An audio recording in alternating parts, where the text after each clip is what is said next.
عید کی خوشیوں کو جو ہے وہ ایڈ کر سکتے ہیں. تو لازمی طور پہ اس انداز کو بھی اپنائیے. اپنے گرد و نواح کے اندر بہت سے آپ کو ایسے لوگ ملیں گے جو ڈیزرو کرتے ہیں, ان کو لازمی طور پہ آپ فیسیلیٹیٹ کریں. تو آئیے پروگرام کا جو باقاعدہ آغاز ہے پیر صاحب سے ہی کرتے ہیں. پیر صاحب, آج عید کا روز ہے اور عید اور نیند ہمارے یہاں کامن ہوتی چلی جا رہی ہے. نوجوان کیا کرتے ہیں, نماز عید سے فارغ ہوتے ہیں اور آ کے سو جاتے ہیں. تو یہ جو ایک چیز ہے اس کو کیسے دیکھتے ہیں آپ؟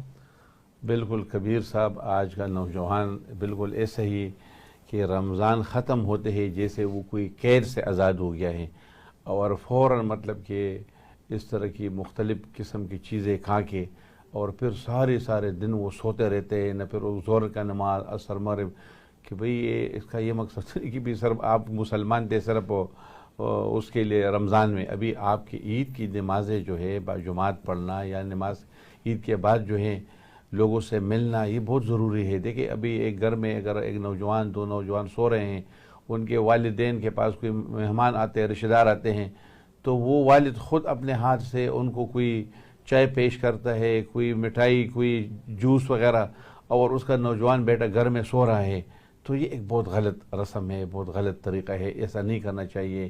مطلب کہ نوجوانوں کی چاہیے کہ اپنے بڑوں کے ساتھ بیٹھے, مہمان آ رہے ہیں, بزرگ آ رہے ہیں, لوگوں کے گھروں میں جائیں, رشتہ داروں میں, جو ہمارا پرانا ایک کلچر گاؤں میں تھا وہی تھا کہ ہم مطلب کہ عید کے نماز کے فوراً بعد ہم تمام گھروں میں جاتے تھے, ان کے ساتھ بڑوں کے ساتھ ملتے تھے.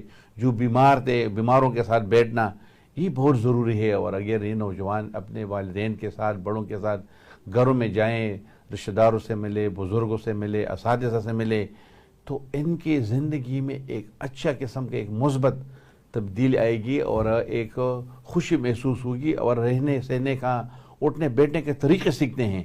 لیکن نوجوان جو کام کر رہے ہیں یہ بالکل انتہائی غلط ہے. میں اس کو بالکل اپریشیٹ نہیں کروں گا, بلکہ ہمیں چاہیے کہ ہم آج کے دن سے یہی میسج کنوے کریں اپنے نوجوانوں کو کہ اپنے بزرگوں کے پاس جائیں, اپنے اساتذہ سے ملے, عید کے دن مبارکباد دے, ان کے ساتھ بیٹھے, کھائیں پیے, جو بھی ہے, لیکن ملنا چاہیے.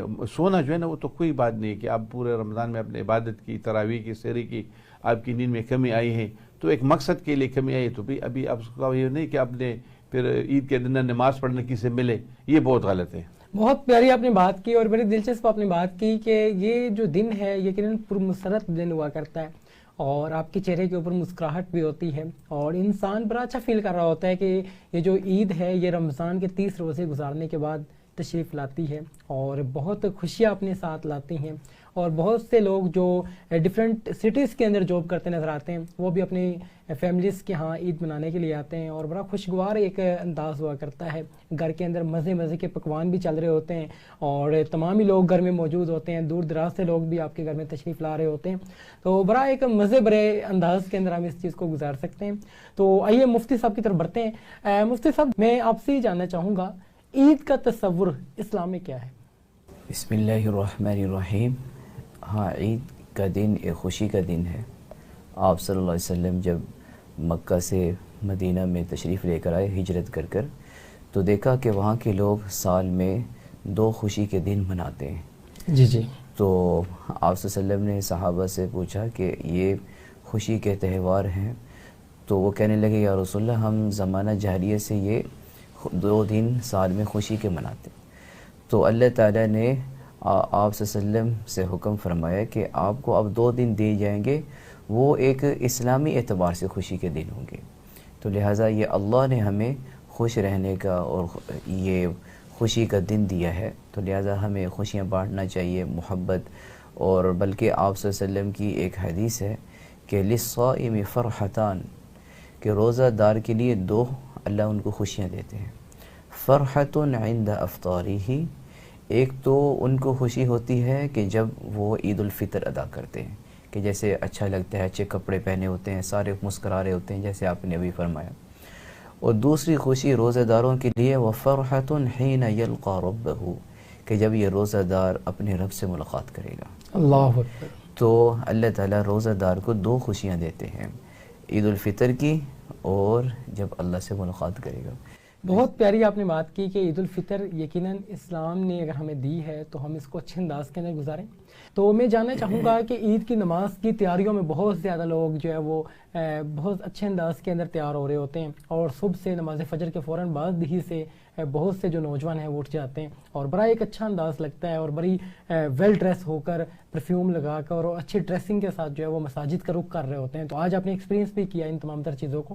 تو یہ جو ایک انداز ہوتا ہے کہ وہ چاہ رہے ہوتے ہیں کہ ہماری نماز چھوٹ نہ جائے, ہم اپنی جو پسندیدہ ہمارے جو امام صاحب ہیں ان کی امامت کے اندر ہم نماز ادا کریں. تو بڑا ایک دلچسپ اور بڑا آنکھوں کو جب ہم دیکھتے ہیں کہ بڑا ایک پیارا منظر ہمیں نظر آ رہا ہوتا ہے اس حوالے سے.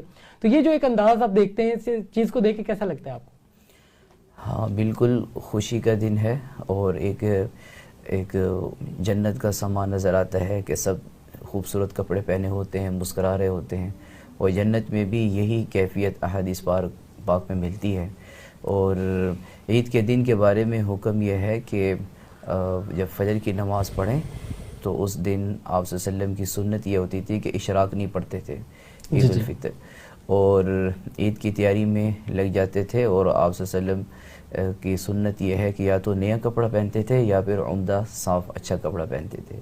اور آپ صلی اللہ علیہ وسلم عید کی نماز پڑھانے سے پہلے کوئی میٹھی چیز کھا لیتے تھے عید الفطر میں, اور خوشبو لگاتے تھے, اور نہانا یہ بھی ایک سنت ہے.